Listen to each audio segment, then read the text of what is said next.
I'm not a dramatic person. I don't yell in public, I don't post rants on social media, and I definitely don't think I'm the type to storm out of a hospital in the middle of a medical emergency. But then again, I never imagined a doctor would laugh at my son's condition right in front of me when we were at our most vulnerable. My son, Aiden, is 7. He's funny, shy, and brave in ways I didn't even know a child could be. After months of tests and hospital visits, we finally got a diagnosis that explained his chronic stomach pain, an uncommon condition that would require a delicate surgery. I was terrified but determined to do everything right. I researched hospitals. I chose the best pediatric surgeon. I asked every question twice. I thought I was prepared. What I wasn't prepared for was the moment, just minutes before they wheeled Aiden into the operating room, when the lead surgeon cracked a joke about his condition. A joke that dismissed his pain. A joke that made the nurses shift uncomfortably. A joke that made me realize that this man, who held a scalpel and my child's life in his hands, did not see my son as a person. What followed was a decision I never thought I'd have the courage to make, and the emotional and legal fallout that came with it. This is the story of how I stood up to a system that expected me to stay quiet. It's about the fight for dignity in a place that should be safe. And it's about what happens when you refuse to hand over your child to someone who thinks it's all just a joke. Let me take you back to the moment everything changed. Remember the color of the walls? It wasn't the machines, or the beeping, or the smell of antiseptic that stuck with me. It was the pale blue paint. The way it tried to be calming but felt like it was lying. My son, Aiden, was sitting on the narrow hospital bed in his little dinosaur pajamas, swinging his feet back and forth like this was just another Tuesday. He was braver than I was. He always had been. The nurse was kind. Her name was Lindsay, and she had this gentle way of explaining everything to Aiden, even though she didn't have to. She let him hold the blood pressure cuff, told him it was a robot hug. He giggled. I tried to smile, but I felt like my insides were slowly collapsing. They were going to put him under. They were going to cut him open. I kept hearing the words routine and low risk, but none of it felt routine to me. I'd been up all night reading medical forums, rereading the surgeon's bio, checking the hospital's rating. I had a folder with printed notes, questions, highlighted in yellow. I knew every possible complication. I knew the success rates. I knew how rare Aiden's condition was. I had done everything a mother could do. When the doctor walked in, I stood up so fast I nearly knocked over my coffee. Dr. Feldman. He was younger than I expected. Confident, too confident maybe. He didn't look at Aiden right away. He looked at the chart, made a face like it was mildly amusing, then looked at me. So, we're fixing a little plumbing issue today, huh? He said with a grin. These guts never come with good instructions. I blinked. Was that a joke? He kept going. Honestly, this condition's like a weird design flaw. If kids came with warranties, he'd be back at the factory. Aiden didn't laugh. Neither did I. Lindsay, the nurse, shifted her weight uncomfortably and glanced at me. That's when I knew I wasn't overreacting. He can hear you, I said, keeping my voice calm. But inside I was trembling. Oh, it's fine. Dr. Feldman waved it off, like I was the one being too sensitive. Humor keeps it light. Kids do better when we're not all doom and gloom, trust me. Aiden looked up at me then, confused. He didn't understand the joke, but he understood my expression. I crouched next to him, brushing a strand of hair off his forehead. It's okay, I whispered. I'm right here. The doctor moved on, explaining the steps of the surgery like a teacher board with the lesson plan. I nodded through it, but all I could hear was the echo of his joke. A factory defect. A design flaw. He was talking about my son when he left the room. I stood there in silence. Lindsay started to speak, but I stopped her with a glance. I needed a second. Or maybe a lifetime. Something in me had snapped. It wasn't loud. It wasn't dramatic. But it was final. I walked to the nurse's station and asked for the discharge forms. They thought I was joking. I wasn't. You can't pull him out now, someone said. The OR is prepped. But I could. And I did. I didn't have a backup plan. I didn't know what hospital I'd go to next. I just knew that I wasn't handing my child over to someone who thought pain was funny. Who thought my son was a malfunction. What I didn't know was that this decision would start a chain reaction. That Dr. Feldman wouldn't let it go. That the hospital would push back. That this would become bigger than I ever expected. I carried Aiden out of that building with the weight of every parent who's ever had to choose between trusting the system and trusting their gut, and I was about to find out what happens when you choose the latter. Didn't speak much in the car. Aiden fell asleep almost instantly in the back seat, clutching the stuffed turtle he insisted on bringing. I kept looking at him through the rearview mirror, trying to reassure myself I hadn't lost my mind. But the more I replayed the doctor's words, the less I doubted myself. I wasn't being emotional. I was being protective. I drove around for an hour before pulling into the parking lot of a different hospital. I didn't know anyone here. I didn't have a referral. But I had the diagnosis, the charts, the test results, all in a folder on the passenger seat. I'd explain everything if they'd just listen. I'd beg, if I had to. What I wasn't expecting was the phone call. IT came as I was filling out the intake paperwork at the front desk. Unknown number. I wouldn't have picked up, but something told me to. I walked a few steps away from the receptionist and answered quietly, "Hello?" "Mrs. Delaney," came the voice. Calm. Too calm. "This is Dr. Feldman. I'm calling because I think you've made a serious mistake." I didn't respond right away. My hands began to sweat. "You left in the middle of a pre-op process," he continued. "That's a disruption of protocol. And frankly, I'm concerned for your son. If anything happens to him while untreated, it may reflect badly on the decisions you've made today." "Was that a threat?" "You made a joke about my son's condition," I said, trying to keep my voice steady. In front of him.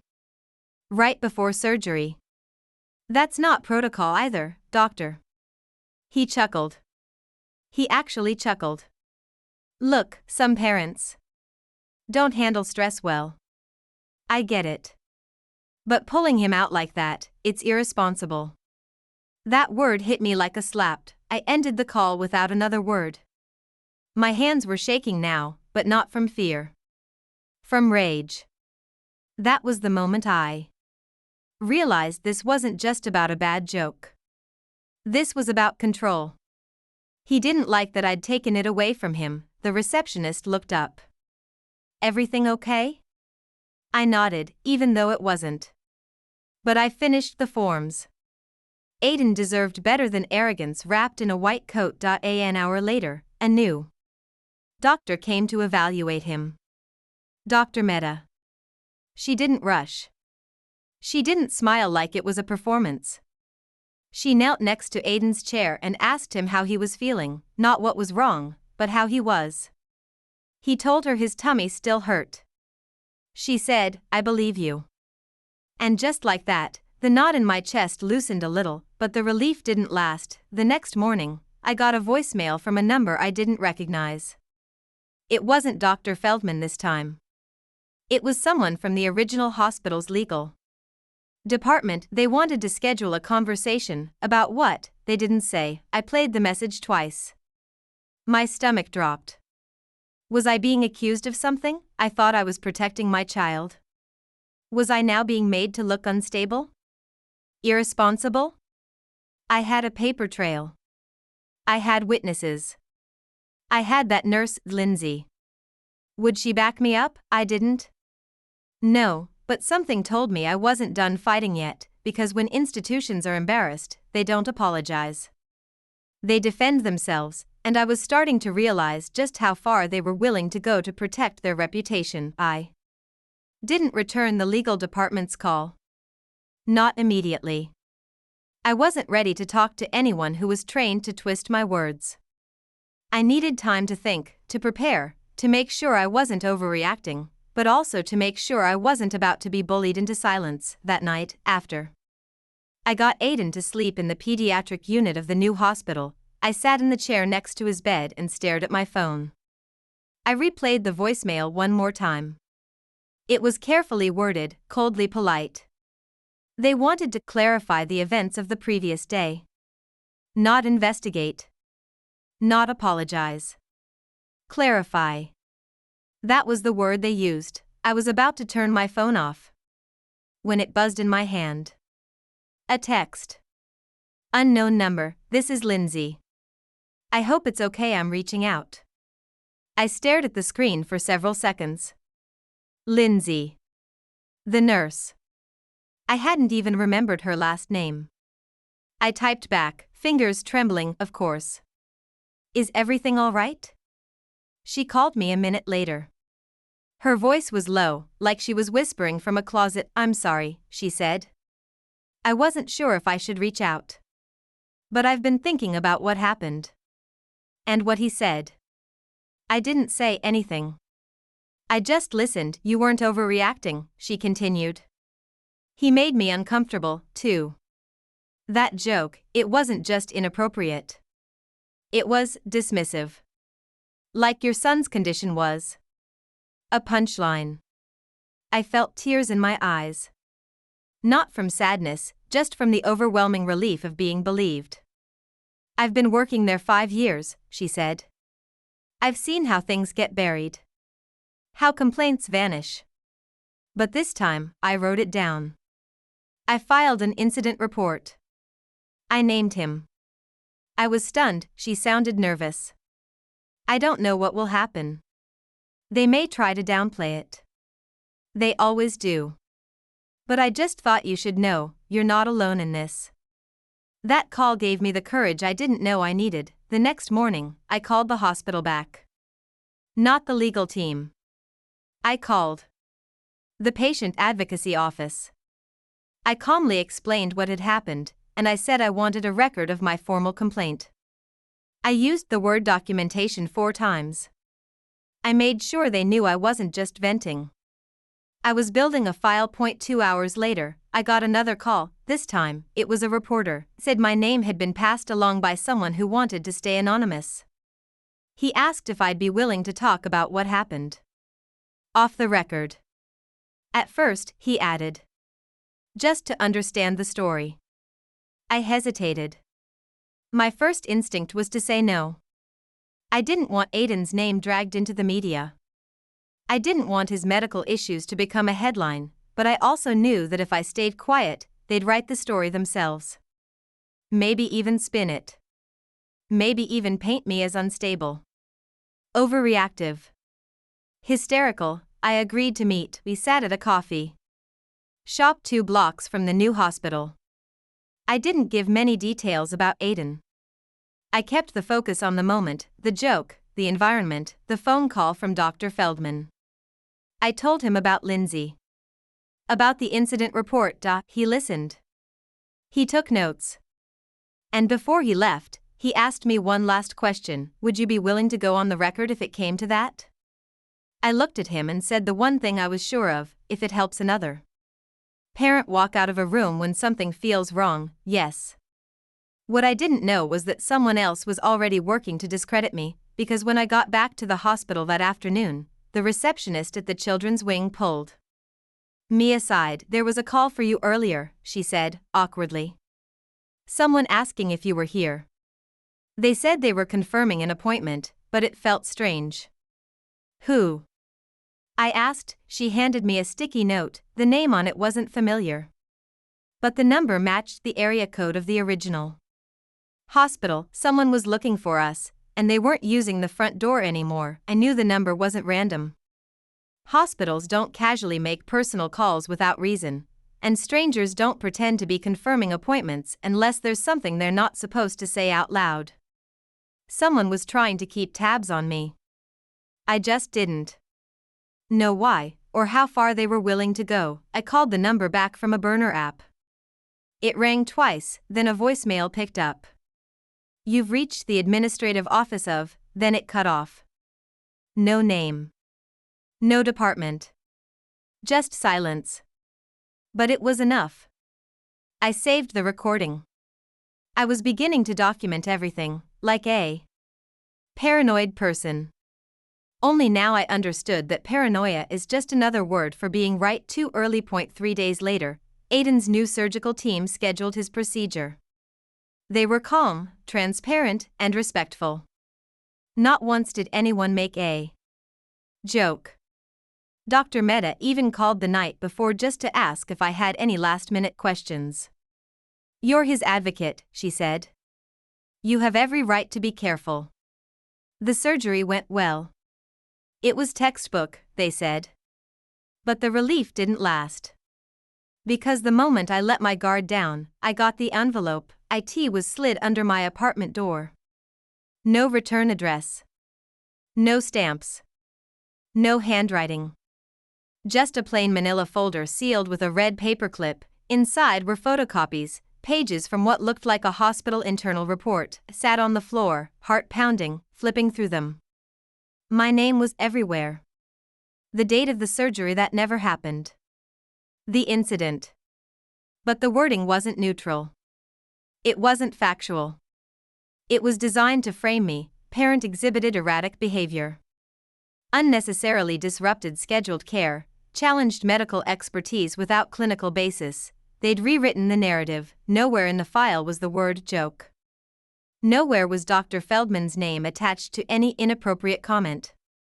And Lindsay, she wasn't mentioned at all, but the last page was the worst. It was a summary. It said the hospital had made a note in Aiden's patient profile to flag the mother's decision-making patterns in case of future contact. That phrase stayed with me like a burn. Decision-making patterns. Not concern. Not trauma. Just a pattern. As if protecting my child was a glitch in my personality, I called Lindsay. She didn't answer. I left a message. Then I called again an hour later.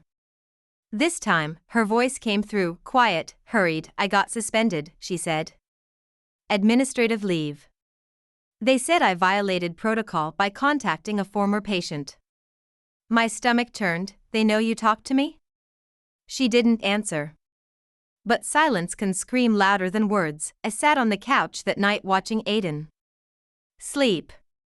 He was healing. Slowly, but truly. And all I could think about was how close I'd come to trusting the wrong people. They weren't just rewriting what happened, they were rewriting me. When I decided I wasn't just going to defend myself, I was going to expose them. I opened my laptop. I drafted an email to the reporter. I attached the photocopies. I included the voicemail from Dr. Feldman. I even mentioned Lindsay, though I kept her name private for now, and I ended it with one line: "If I don't speak publicly now, what will they do to the next parent who refuses to sit down and shut up?" I hit send. The reply came 30 minutes later. "I hope you're ready," the reporter wrote. "Because they're not going to take this quietly." And he was right. The next morning, I woke up to a letter from a law firm, cease and desist. The letter was thick. Cream-colored paper. The kind that screams formality and money. At the top, the letterhead, a law firm I'd never heard of. But the wording was familiar. Cease and desist. Defamatory claims. Potential legal consequences. The language was polished but threatening. A velvet glove over a clenched fist. They weren't suing. Not yet. But they wanted to scare me into silence.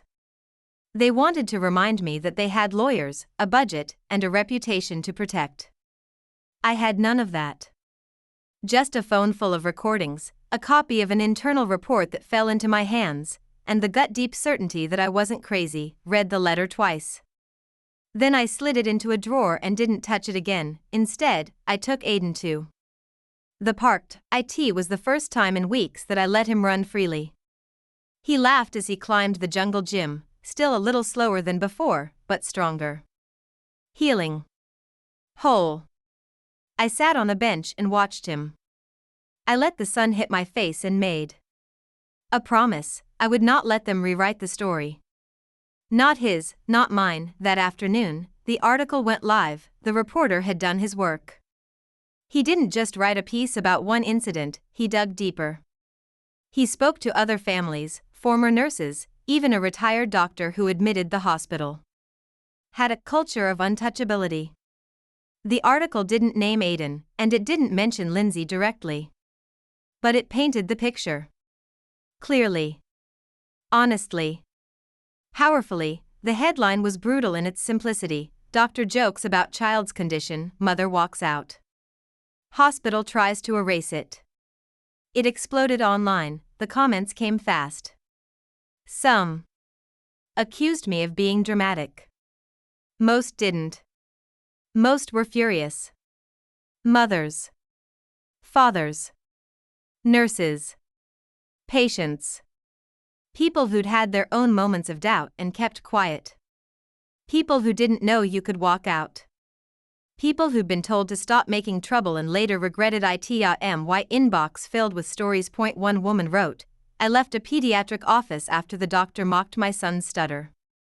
I didn't say anything. I wish I had. A nurse messaged, I've seen worse. But we're trained to smile through it. Thank you for not smiling. And then there was an anonymous comment on the article itself. No username, no profile. Just the words, I was there. She's not lying.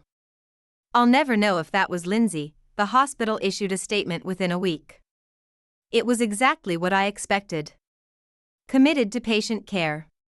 Looking into the matter. No further comment. They didn't name Dr. Feldman. They didn't admit anything, but 2 weeks later, his profile quietly disappeared from their website, and 3 weeks after that, a new email arrived. This one wasn't from a law firm. It was from a mother. She'd been scheduled with Dr. Feldman. She read the article. She canceled the surgery and found another doctor. Her message ended like this, I didn't know I was allowed to walk out. I do now. And that, more than any retraction or apology, was what mattered to me, because maybe the system won't change overnight. Maybe they'll keep protecting themselves. Maybe some doctors will keep joking. But if one parent makes a different decision, asks a harder question, demands a second opinion, refuses to hand their child to someone who treats them like a malfunction, then it was worth it. I kept the cease and desist letter. I framed it, not as a warning, but as proof that silence is what they expect. And when you break it, they flinch, let them flinch.